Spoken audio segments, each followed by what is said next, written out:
कि सर आजकल यूट्यूब में और सोशल मीडिया में बहुत सारे ऐसे वीडियो आते हैं जहाँ पे हम देखते हैं कि जादू टोने की बात हो रही है, तंत्र मंत्र की बात हो रही है या चमत्कार की बातें हो रही हैं। दूसरी तरफ ऐसे वीडियो भी आते हैं जिसमें कहा जाता है कि ये सब फालतू की बातें हैं, इस पे विश्वास मत करिए, आप लोग साइंटिफिक टेम्परामेंट अपनाइए। तो आखिर ये साइंटिफिक टेम्परामेंट है क्या जो विज्ञान को मानने वाले सबसे मनवाना चाहते हैं? साइंटिफिक टेम्पर जो शब्द है वो भारत में नेहरू जी ने लोकप्रिय बनाया। टेम्पर का मतलब होता है स्वभाव, टेम्परामेंट मतलब नेचर, स्वभाव। जब साइंस आपका स्वभाव बन जाए तो उसको बोलते हैं साइंटिफिक टेम्पर। इसका मतलब क्या हुआ कि हम लोग जनरली मानते हैं कि साइंस एक विषय है। जैसे बीएससी की उसने साइंस पढ़ा, पीसीएम पीसीबी की उसने साइंस पढ़ा, जिसने सोशियोलॉजी पढ़ा या जिसने मान लीजिए कोई और विषय आर्ट्स का पढ़ा, हम मानते हैं कि उसने साइंस नहीं पढ़ा। पर धीरे धीरे ये सहमति बनी पश्चिम में कि साइंस दरअसल एक विषय नहीं है, साइंस एक मेथड है, एक अप्रोच है। अगर आप उस मेथड से कोई भी विषय पढ़ेंगे तो वो साइंस हो जाएगा।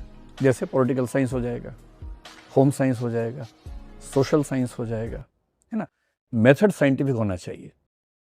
साइंटिफिक मेथड का मतलब है कि आप कोई भी विषय पढ़ेंगे तो उसमें प्रॉब्लम को उठाएंगे, उस प्रॉब्लम पे एक्सपेरिमेंट करेंगे या ऑब्जर्वेशंस करेंगे, ऑब्जेक्टिव रहेंगे, अपनी ओर से अपनी मान्यताएं थोपेंगे नहीं उसके ऊपर। रिसर्च करते हुए जो निष्कर्ष ईमानदारी से निकलेगा उसको मान लेंगे, जो नहीं निकलेगा उसे खारिज करेंगे। जो निष्कर्ष निकलेगा भी तो ये जिद नहीं करेंगे कि हमेशा के लिए फाइनल है, ये मान के चलेंगे कि बाद में गलत हो सकता है। जैसे आइंस्टीन गलत हो सकते हैं। आइंस्टीन नहीं मानते थे कि क्वांटम फिजिक्स में थोड़ी बहुत रैंडमनेस हो सकती है, पर बाद में साबित हुई कि हो सकती है, तो वो भी गलत साबित हुए, है ना। अरस्तु गलत साबित हुआ। अरस्तु का मानना था कि भारी चीज़ें कम भारी चीज़ों से जल्दी गिरती हैं, पर न्यूटन ने साबित किया कि नहीं, बराबर गिरती हैं।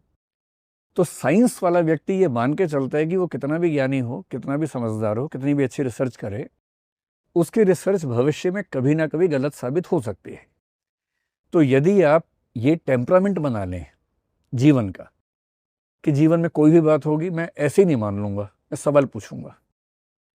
अगर मेरे तार्किक प्रश्नों पर जवाब मिल जाएगा तो मानूंगा, जवाब नहीं मिलेगा तो नहीं मानूंगा।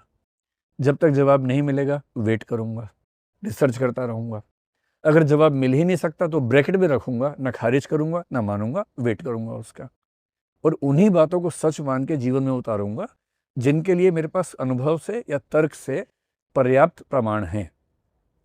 उसके बाद भी ये मान के चलूंगा कि मैं गलत हो सकता हूं,